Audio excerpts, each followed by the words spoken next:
Bom dia, boa tarde, boa noite, pessoal. Dependendo do horário que vocês estão assistindo, pessoal da tela, seja bem-vindo ao Pode IF Falar. E hoje a gente está com um tema muito especial também, terras raras e principalmente o caso em Poços de Caldas. E a gente também está com um convidado especial, que é o Rildo, professor aqui do IF Sul de Minas, Campus Poços de Caldas, mas quem não melhor para se apresentar do que ele próprio. Então, Hildo, pode se apresentar, falar um pouco sobre você e também uma introdução, né, ao tema, esse minério, isso que vai estar aí no dia a dia nosso agora, porque tá em tudo, né? Principalmente em eletrônicos, no meu celular, no seu celular que você está assistindo também.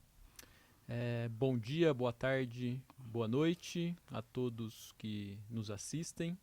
Satisfação muito grande estar aqui pela primeira vez no Pode Falar, né? Agradecer o convite do Uhum. Leonardo, né? Agradecer ao Francisco que está aqui nos bastidores, fazendo as filmagens e garantindo que tudo saia corretamente aqui nessa gravação do nosso podcast, tá? Uma satisfação muito grande estar aqui para falar de um tema que afeta diretamente a vida de centenas de milhares de pessoas aqui no Planalto Vulcânico, na região do Planalto Vulcânico de Poços de Caldas, né?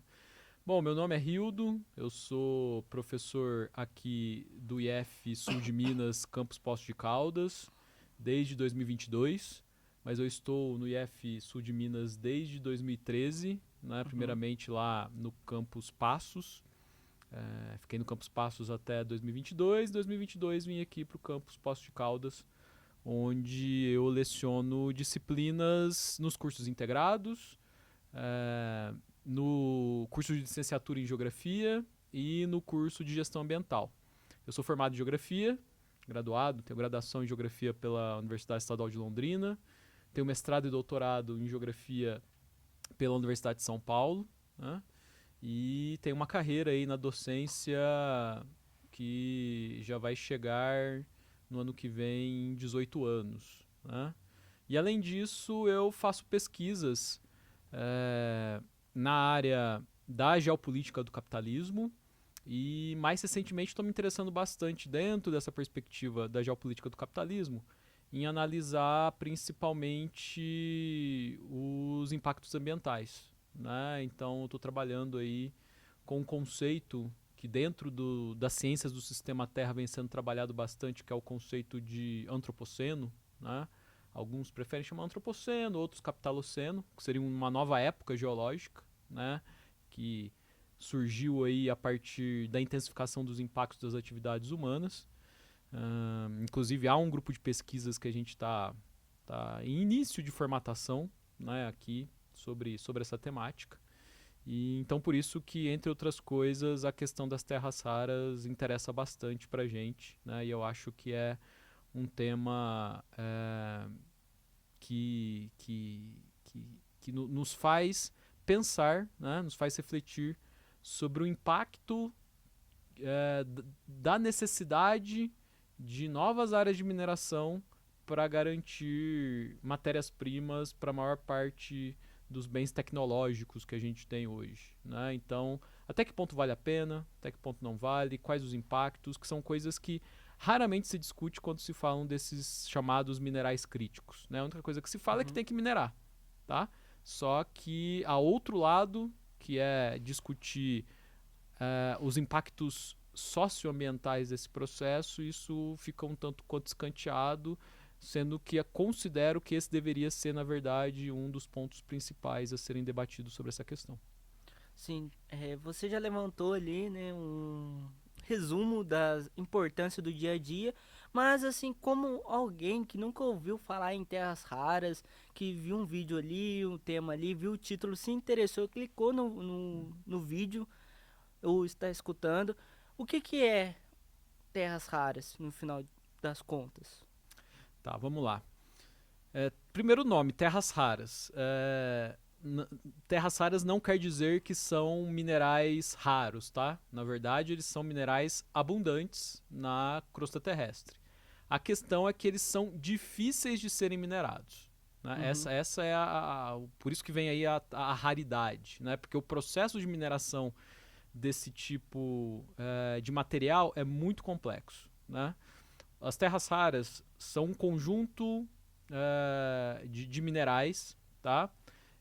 Que fazem parte ali na tabela periódica dos lantanídeos, né? Quem aí lembra aí do ensino médio, quando tem lá a tabela periódica, Uhum. tem lá duas barrinhas embaixo lá, né? Que tá no meio da tabela lá, aí você coloca uma série de minerais que a gente chama de uma série de elementos ali, né?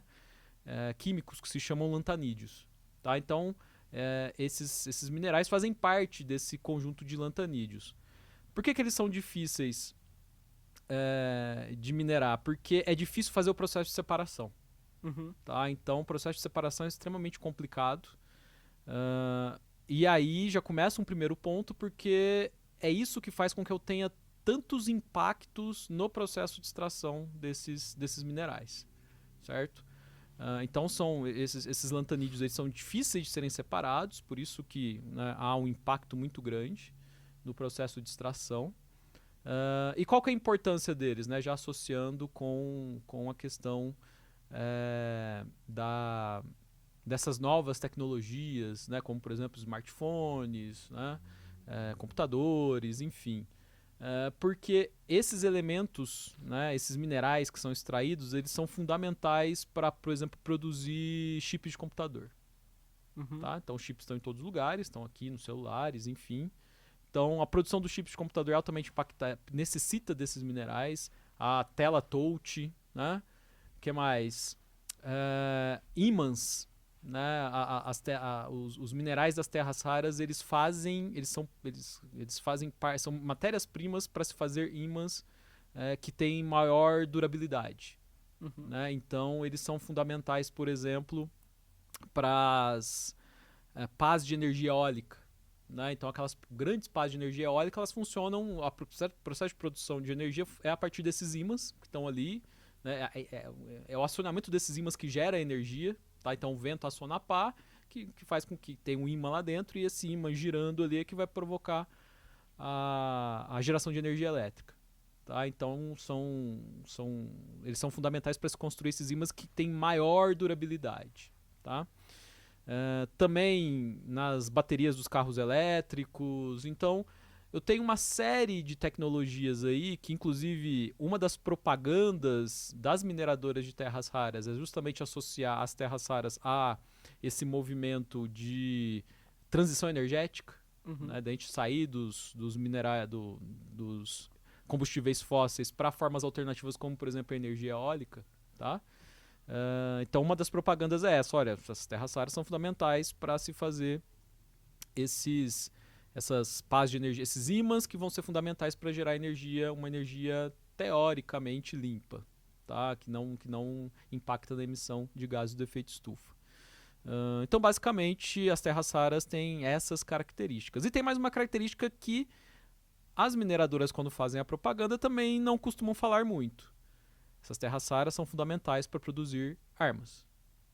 Tá? Então, por exemplo, os mísseis que são chamados mísseis inteligentes, Uhum. tá? Eles carregam software neles que fazem com que eles, a partir da orientação por GPS, enfim, consigam atingir alvos com precisão.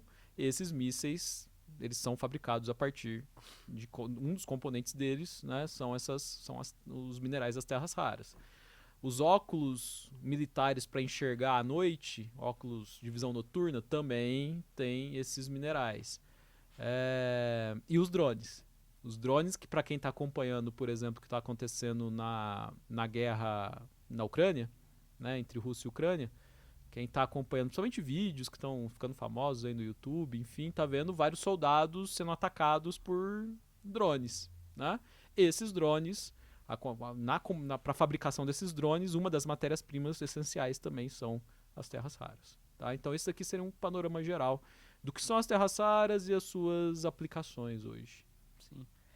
Uma grande importância agora com as terras raras, principalmente depois da segunda revolução industrial, onde que a gente saiu da indústria que era braçal, né? Era Uhum. carvão, era energia mecânica para uma indústria mais inteligente.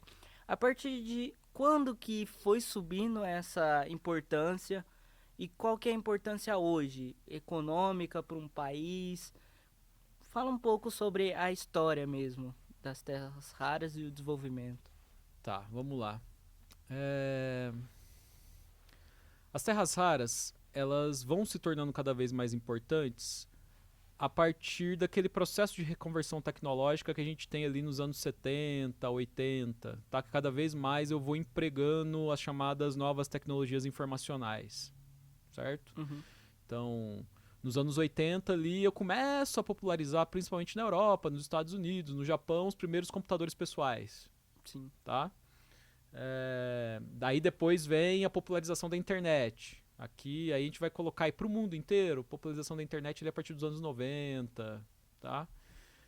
Depois vem os smartphones, enfim. Então nessa transição aí de final do século XX, começo do século XXI, é que como eu começo a ter uma maior procura por essas tecnologias, né, e Uhum, produção dessas tecnologias, é que as terras raras vão se tornando um, um tipo de mineral ou tipos de minerais essenciais, principalmente atrelado a essa produção, tá? Então é a partir daí que o mercado de terras raras vai começando a se constituir efetivamente. Só que aí tem um detalhe, né? Nessa transição do século XX para o século XXI, quem vai dominando paulatinamente o mercado de terras raras e dominando a técnica de extração de terras raras é a China. Tá? Então é a uhum. China. Tanto é que esse processo histórico tem impacto hoje. Hoje, para quem não sabe, 85% do mercado de terras raras é dominado pela China. Inclusive é ela que tem ela faz estoques de Ela, terras. ela tem a reserva no Sim, ela tem país? reservas de terras raras, né? E ela foi construindo isso nessa transição do século XX para o século XXI, chegando na posição que ela tem hoje de dominante em termos do comércio internacional, né, da produção e do comércio internacional de terras raras. Né? Só que aí tem coisas que a gente precisa colocar na mesa quando a gente fala da importância desses minerais, mas ao mesmo tempo dos impactos que são gerados nesse processo de extração. Porque, como eu falei lá no começo, é muito difícil esse processo de separação dos minerais, das terras raras, Uhum, enfim. A China fez isso lá no começo, usando, por exemplo, tecnologias que envolviam lixiviação por ácido, né? E uhum, que nesse momento, né, nessas décadas aí em que a China foi desenvolvendo esses processos, foi se verificando o alto impacto uhum, dessa extração. Então, locais lá na China, onde eu tive essa primeira leva, esse primeiro momento de extração de terras raras com essas tecnologias iniciais, eu tenho ali áreas que estão contaminadas. Lençol freático contaminado, áreas de barragem contaminada, cidades que tiveram inclusive impactos não só de contaminação de solo, mas contaminação de ar também. Tem até se vocês procurarem no Google, enfim, você vai encontrar lá vilas de câncer na China, uhum, tá? Por causa do alto impacto a que essas comunidades foram submetidas. Tanto é que o governo chinês, no seu processo de planejamento, que é típico do que é a China hoje em termos de economia de planejamento, eles mudaram completamente a produção. Então, eles hoje, em termos de tecnologias de última geração de extração de terras raras, estão com a China, que são tecnologias de menor impacto. Tem processo de extração lá e de separação que é feito a partir de ímã, que é feito a partir de magnésio, né, que tem uma carga de comprometimento ambiental muito menor, uhum. tá? Porque a China dominou esse processo, tá? E aí é a partir daí que a gente parte uma primeira discussão sobre como isso, por exemplo, se implanta aqui no nosso território, enfim, né? Que tipo de técnica que vai ser utilizada, né? Mas o que a gente tem que considerar é isso, que pelo que a gente tem de histórico do que foi feito na China, né, nas últimas décadas, a gente sabe do alto grau de impacto que esse tipo de mineração tem. E é aquele jogo, né?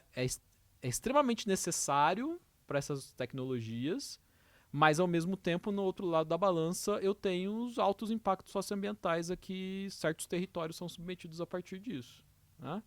Então acho que é um pouco a partir daí que a gente tem que fazer um diálogo muito sério, né?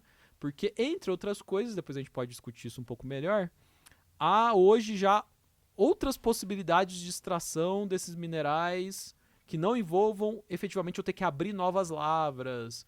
Tem um conceito hoje que se chama mineração urbana, que é o quê? Quantos milhares, milhões de celulares não são descartados todos os anos, Uhum. tá? E outras tecnologias também, enfim. Aqui tem terra rara. E aí qual que é o grande segredo aqui desse processo? É eu fazer um movimento de reciclagem.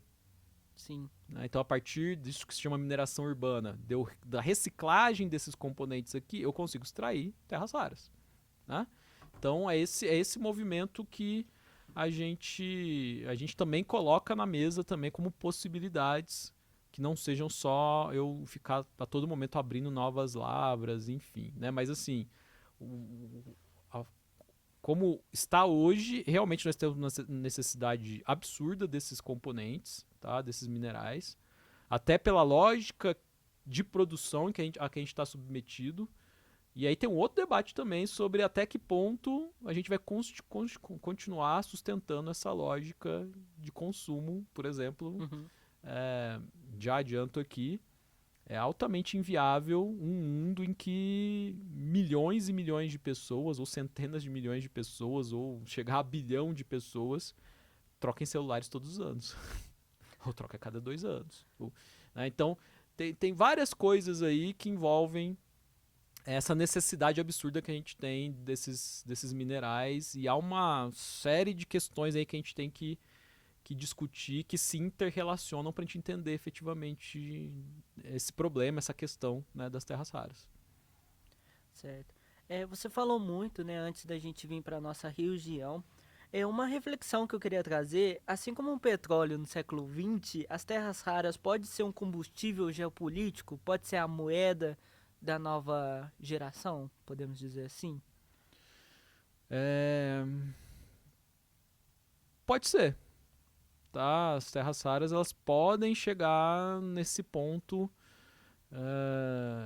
dado o interesse principalmente para as novas tecnologias, e agora ainda mais, como por exemplo, a gente agora trabalhando com a questão da inteligência artificial, né? Sim. Porque a inteligência artificial exige chips de computador cada vez mais potentes, né? Processadores e data centers cada vez mais potentes, e esses data centers precisam ter, para construir esses data centers, por exemplo, esse tipo de computador, eu preciso desses minerais, né? Uhum. Além disso, para IA funcionar, eu preciso de muita energia. Aí tem um problemaço.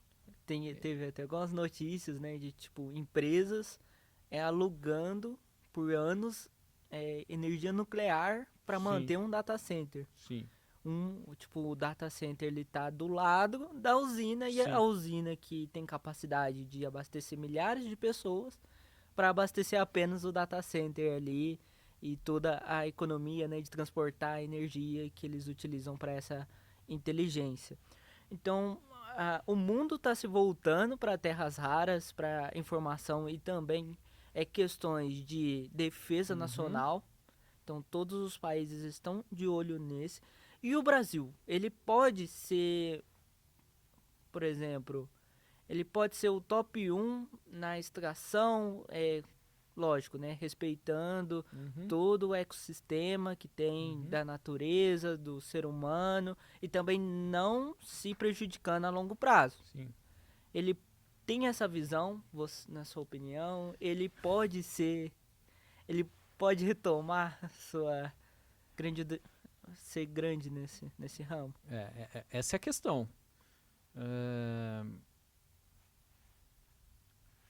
Quando a gente tem um recurso como esse, que está se apontando como um recurso crítico, Uhum. né, para o que é o contexto do século XXI, né? E a gente pode falar sobre geopolítica, enfim.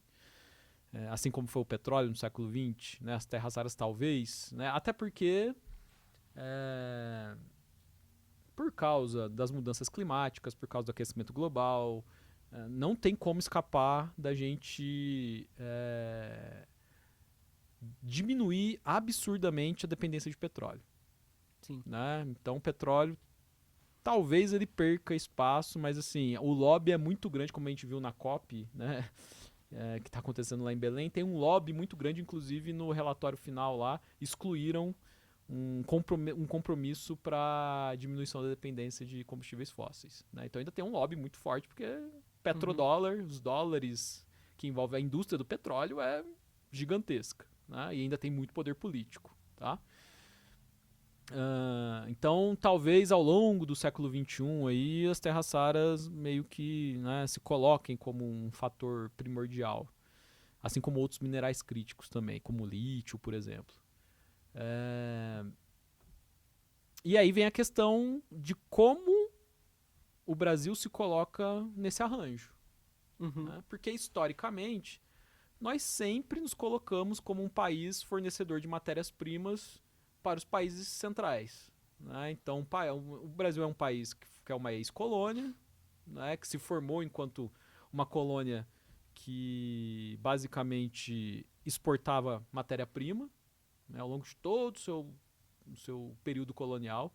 Mesmo depois de independente, continuamos nessa função, né, de meros fornecedores de matéria-prima. E ainda hoje Afinal de contas, se a gente for ver lá a balança de exportações do Brasil, predomina o quê? Soja, carne, né? Café, minério. Né? E o pior, maior parte são produtos que são produzidos e não passam por nenhum processo industrial e já vão embora. Né? Que é o que a gente chama de produtos primários, produtos commodities. Né? Qual que é o problema disso? Apesar de trazer dólares para o país, esses dólares imediatamente já vão embora. Por quê? Para produzir soja, vamos lá, vamos pensar aqui. Vou produzir soja que traz muitos, segundo a balança de pagamentos, traz muitos dólares para o país. Ótimo. Só que o maquinário para produzir a soja vem da onde? De fora. Sim. Aí eu jogo dólar para fora. Então o dólar que chega, pingou aqui, vai embora. Porque eu tenho que comprar maquinário que vem de fora. Eu tenho que comprar insumo, qualquer tipo de insumo agrícola que vem de fora. Agrotóxico, pesticida, fertilizante. Basicamente tudo vem de fora. Né? Então, nesse movimento, esses dólares que chegam pela venda da soja não fazem nem cócegas e já vão embora. Né? Isso se caracteriza por um país dependente. Ou seja, nós somos tecnologicamente dependentes, não só tecnologicamente, economicamente dependentes dos países centrais. Né? E aí, o café, por exemplo, nós somos um dos maiores exportadores de café do mundo. Certo? A Alemanha também é. Sem ter um pé de café. Aí você fala, como a Alemanha? O café sai em grãos daqui, vai para a Alemanha, que a Alemanha faz lá? Faz as cápsulas. Faz a cápsula, faz... Né? Então, todo o processo industrial ligado ao café, a Alemanha faz e exporta. Quem que vocês acham que ganha mais dinheiro com isso? É óbvio que é a Alemanha. A Alemanha ganha muitos dólares nessa troca comercial. Né? Então, nós já somos uma economia que segue essas regras. Foi montada, foi moldada para ser assim, politicamente. Né? Os minerais seguem o mesmo, né, esses minerais estratégicos. Se a gente não fizer uma reflexão política muito séria sobre o que a gente quer, e isso tem a ver com soberania, né, isso realmente tem a ver com soberania nacional, vai acontecer a mesma coisa. Por quê? Se a gente for pensar aqui no Planalto Vulcânico de Poços de Caldas, as duas empresas que estão se colocando para explorar boa parte da jazida que está aqui são australianas. Sim. Né? Então, é minerar e jogar para fora. Minerar, jogar para fora. E aí eu vou perguntar, o maquinário que elas vão usar para explorar, provavelmente vem de fora. Né? Os insumos, quase tudo que vai ser utilizado para fazer o processo de exploração, vindo de fora. E aí o que vai sobrar para a gente aqui vai ser aquele imposto, né, que se chama CEFEM, Compensação Financeira pela Exploração de Recursos Minerais, tá, que é regulada pela Agência Nacional de Mineração. Esse CEFEM é um valor muito pequeno, perto do que vai ser explorado, tá, que fica em território nacional, e que mesmo esse valor é muito difícil a gente conseguir mensurar. Eu vi uma reportagem que saiu esse fim de semana mostrando que a Agência Nacional de Mineração está com dificuldades de manter um sistema, que é um sistema em que ela consegue verificar o pagamento dessa CEFEM. Né?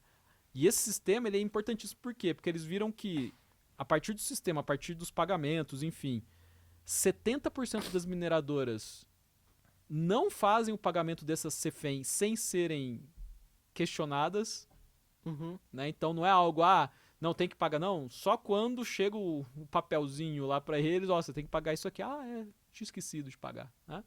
E desses 70%, 40%, né, do que é pago tem algum tipo de tentativa de burlar a legislação. Né? Então, nem sequer esse imposto que deveria ficar aqui, enfim, essa compensação financeira, na verdade, ela consegue ser efetiva. Né? Então, se explora ao máximo que puder, e mesmo a compensação financeira que deveria ser deixada aqui no país, é muito difícil, inclusive, fazer esse processo de fiscalização, de mensuração, enfim. Tá? Então, do jeito que está, não dá. Acho que esse é o ponto que a gente tem que colocar aqui bem claro. Da forma como está, inclusive autorizar essa mineração aqui no Planalto da forma como está, e aí eu nem comecei a tocar ainda na questão socioambiental, se a gente só for tocar na questão geopolítica, de desenvolvimento nacional, assim, a gente não vai ver nada. Né? Vai ser um processo de mineração cujas riquezas vão todas para fora.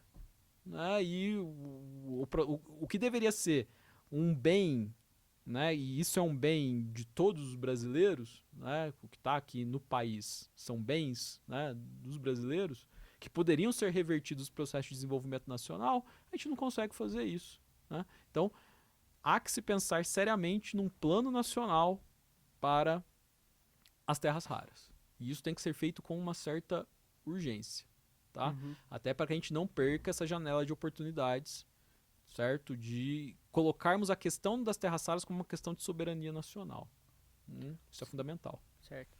Nós falamos da importância das terras raras na questão geopolítica mundial, onde que a gente concluiu ali que a China ela domina ali a extração, a tecnologia também, e também tem muitas dessas reservas. Também vindo para o Brasil, onde que o Brasil aqui ele tem reservas em Goiás, em Bahia, Amazonas e também aqui em Poços de Caldas, da onde que a gente está fazendo o podcast, e falamos dos desafios.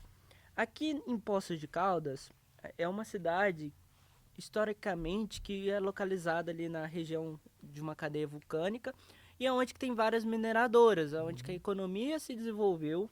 A gente fala que a gente é acostumado já a ter um tio, um pai, um avô que se aposentou numa mineradora e também o desenvolvimento que trouxe para algumas regiões em questão de infraestrutura. E aqui em Poços, a gente vê esses depósitos porque esses dias meu pai é pedreiro, ele na mesa falando assim, nossa, eu tô ali no distrito industrial, construindo empresa ali e caminhonetes, equipamento. Primeiro que são caminhonetes alugadas, que eles trazem para cá, que eles estão montando uma estrutura. E também acredito que esteja em qual fase que está isso em Poços, porque eu acredito que eles estão em fase de teste. E eles estão sendo pressionados, no meu ver, a trazer tecnologias menos que não atacam tanto o meio ambiente. Então eles estão trazendo testes, mini protótipos de extração. E qual que é a sua visão sobre isso?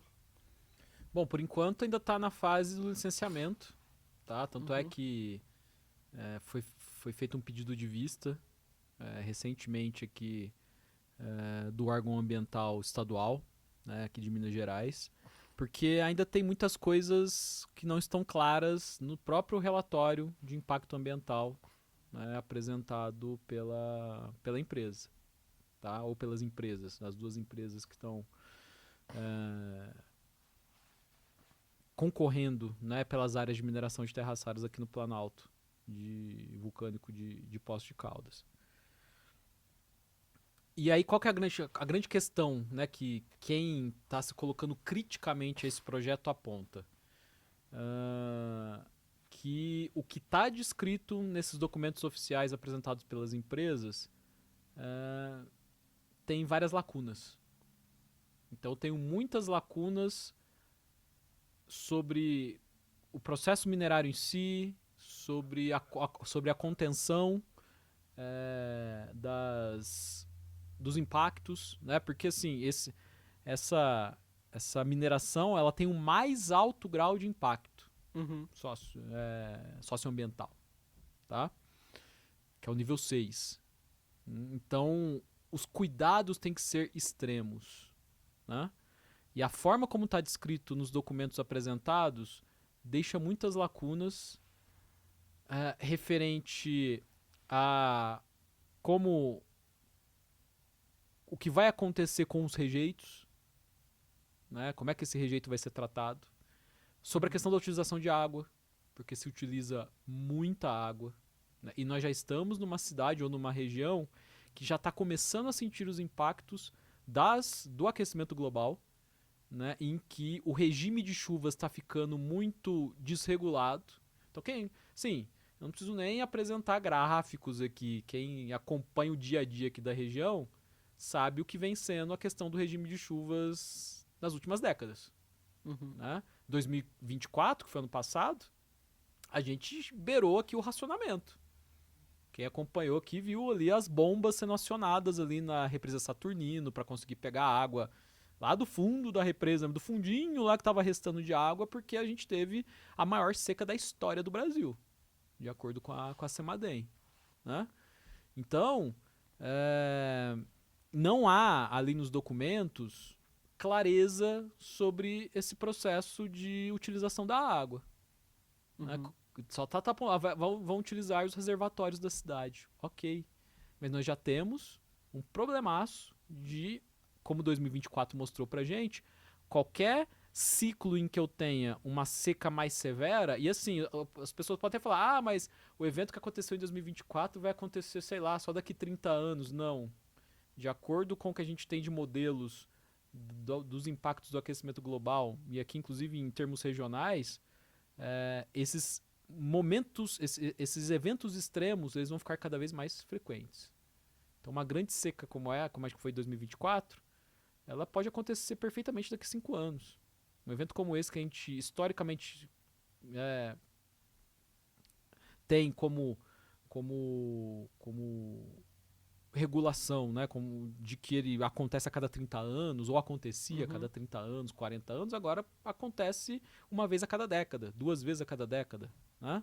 Então, não há clareza sobre isso. E se não há clareza sobre isso, nós estamos flertando com um risco severo de ampliação dos problemas de acesso à água. Então já começa aí. O acesso à questão da utilização da água, a questão de como os rejeitos vão ser tratados. Tá? Nesse processo de tratamento de rejeitos, há um processo ali de impermeabilização do solo. E assim, nós já temos um problema sério aqui na região aqui no nosso município, de o processo de expansão urbana da cidade ter atingido áreas que são áreas de recarga de aquífero. Quando a gente vê aí esses loteamentos indo para as áreas aí das áreas do campus de altitude, né? São áreas de recarga de aquífero. O que eu faço? Eu impermeabilizo, menos água infiltra no solo, eu tenho menos água no aquífero. Então, nos momentos de seca, os cursos d'água da região vão sofrer mais, porque eles vão ser menos recarregados para essa água de aquífero. Então, imagina, eu estou deslocando mais água para uma atividade mineradora e, ao mesmo tempo, eu tenho uma impermeabilização do solo que vai dificultar ainda mais a infiltração de aquíferos. No relatório, inclusive, se fala ali que na área de mineração eu vou impactar mais de 90 nascentes. Tá? Então, só o problema da água já dava aqui uma questão muito séria para a gente tratar. Né? Afinal de contas, nós estamos na região aqui, a Poços de Caldas é conhecida por suas águas, né? Águas termais, águas sulfurosas. A gente pode ter nos próximos anos, com a implantação da forma como está descrito nos relatórios apresentados por essas empresas, eu tenho sérias dúvidas, e não só eu, tem uma série de técnicos também que se debruçaram sobre o documento e que apontaram uma série de inconsistências. Foi isso que foi levado, inclusive, para a audiência feita, uma audiência pública feita recentemente lá na Assembleia Legislativa de Minas Gerais. Então, o que a gente traz aqui é essa questão, né? Até que ponto está sendo realmente feito um trabalho exaustivo de análise técnica dos impactos que essa mineração vai gerar aqui para o Planalto Vulcânico de Poços de Caldas. Né? E é isso que a gente quer. Né? Soberania na questão das terras raras também envolve a mensuração efetiva dos impactos socioambientais que esse tipo de mineração pode causar. Certo. Então a gente levantou nesse podcast os dilemas, né, do avanço tecnológico e também dos impactos, o crescimento da demanda, também recapitulamos aqui pontos mundiais, nacionais, também aqui da região e também a pergunta, né, que não para ir para o encerramento, dicas para o nosso futuro, como que a gente também na área de administração, como que tanto a área governamental, a pública, quanto a área privada pode se unir para aproveitar, né, essas mudanças de mercado, de geopolítica, para tornar a vida das pessoas melhores, né, que é no fim das contas todo mundo quer o mesmo objetivo ali na questão de humanidade como em si. Né? Bom, eu acho que o principal é que nós nos apropriemos dessa discussão. Né? Essa discussão ela não pode ficar restrita, ela tem que ser amplamente divulgada entre a comunidade, principalmente entre as comunidades impactadas, né? Que é algo que a gente não vê. Então, por exemplo, vai se implantar um grande projeto como esse, a comunidade é a última a ser ouvida. Né? Quando tudo já meio que se acerta, enfim, não, agora a gente vai fazer uma consulta pública. A consulta pública tem que ser na origem. E eu tenho que explicar passo a passo para a comunidade o que vai acontecer, quais serão os impactos efetivos, né?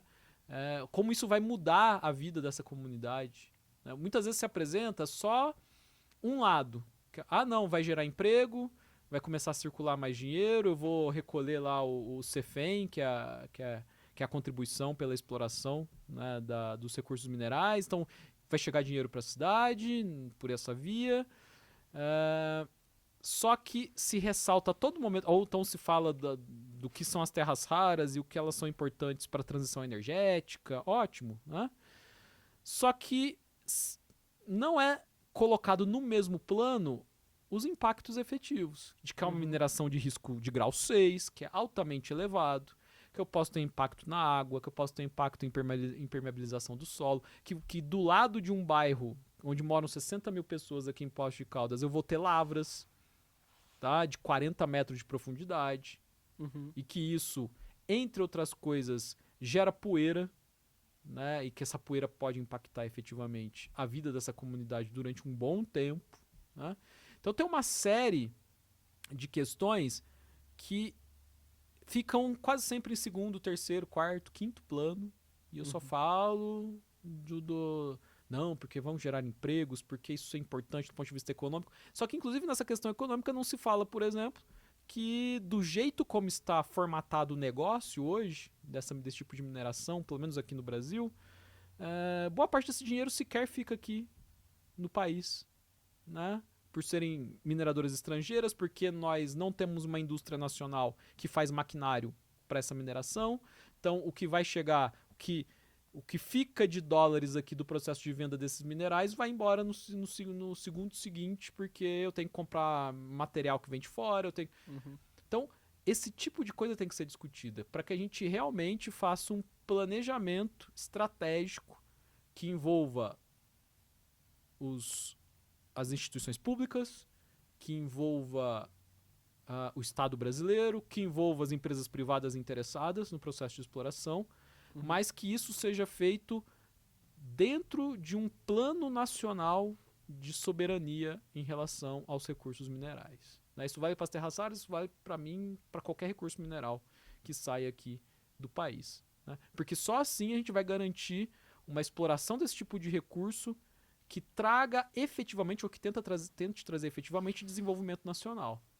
E desenvolvimento nacional atrelado com maior segurança possível no processo de exploração desses minerais, com menor impacto possível para as comunidades que estão próximas a essas atividades minerárias. Né? Porque assim, uma coisa que eu quero dizer aqui bem clara, não existe mineração sem impacto. Ou seja, é quase que impossível falar em mineração sustentável. Tá? A gente tenta se aproximar, mas assim, falar em mineração sustentável, desculpa, mas quem trabalha com as ciências da terra, quem é geógrafo, geólogo, sabe muito bem que a atividade mineradora é altamente agressiva, altamente impactante. O que a gente tenta fazer é diminuir ao máximo os riscos. Né?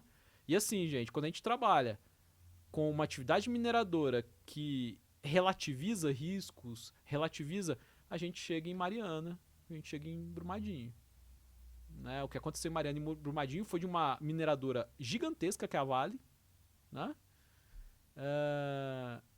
E que a gente teve ali uma relativização de riscos, com todos os relatórios que foram feitos pela Justiça, pela equipe técnica que foi lá verificar o que aconteceu depois do desastre.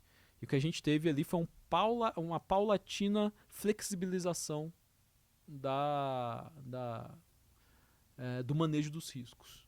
E quando a gente faz isso, infelizmente, o próximo passo é o que aconteceu lá, por exemplo. É claro que não, eu faço essa comparação só em relação aos riscos, tá? Porque lá é uma atividade que tem barragem.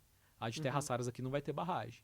Mas ao mesmo tempo eu tenho outros riscos aqui, como eu falei para vocês, de poeira, de questão de água, né? E que a gente precisa a todo momento trabalhar com minimização máxima de qualquer risco. Né? E isso envolve ampliar o dinheiro que é aplicado para minimizar esses riscos. Por isso que tem que ser algo extremamente dialogado e que envolva esse plano nacional. Né? Para que uma empresa que venha explorar, por exemplo, uma área de terras raras como essa, não sequer pense na ideia de relativizar o manejo de risco desse tipo de atividade, certo? Então, por que eu falo isso a todo momento? Porque assim, a gente não pode esquecer que essas empresas elas almejam um maior lucro possível. Um dos jeitos de eu ampliar lucros é eu relativizar alguns processos no processo de produção. Né? Por exemplo, os processos de manejo de risco.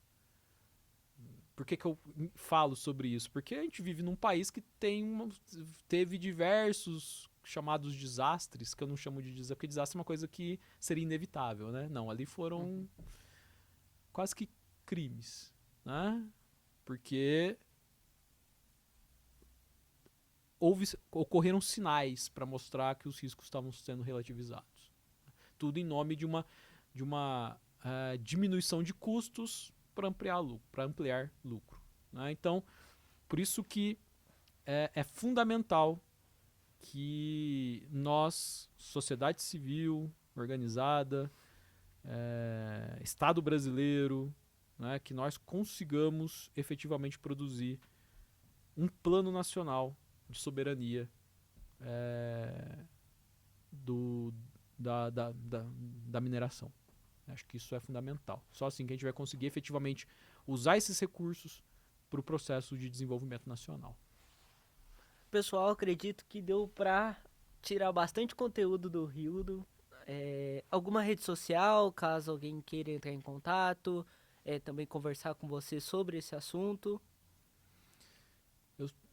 Eu tenho o Instagram, né? @Rio do Gel. Não vem publicando muita coisa não, mas tá lá, tá? E tem os canais oficiais também, quem quiser mandar um e-mail, tem um e-mail oficial aqui, meu da instituição, que é rildo.duarte@ifsudminas.edu.br, tá certo? Certinho. Então, queria agradecer todo mundo que está assistindo, também o Francisco, que está por trás da estrutura, das câmeras e das luzes aqui. A instituição também, IF Sul de Minas, principalmente o Campus Pós de Caldas, que nos proporcionou essa estrutura. E a equipe que está disposta aqui, a gente montou um roteiro, a gente trouxe todo um arcabouço de instrumentos para esse projeto acontecer. E se inscreva no canal, curte de onde você está vendo aí. E até os próximos para a gente trazer mais informações e fazer o nosso dever aqui, né, como instituição federal. Tchau, tchau, gente. E como cidadão também.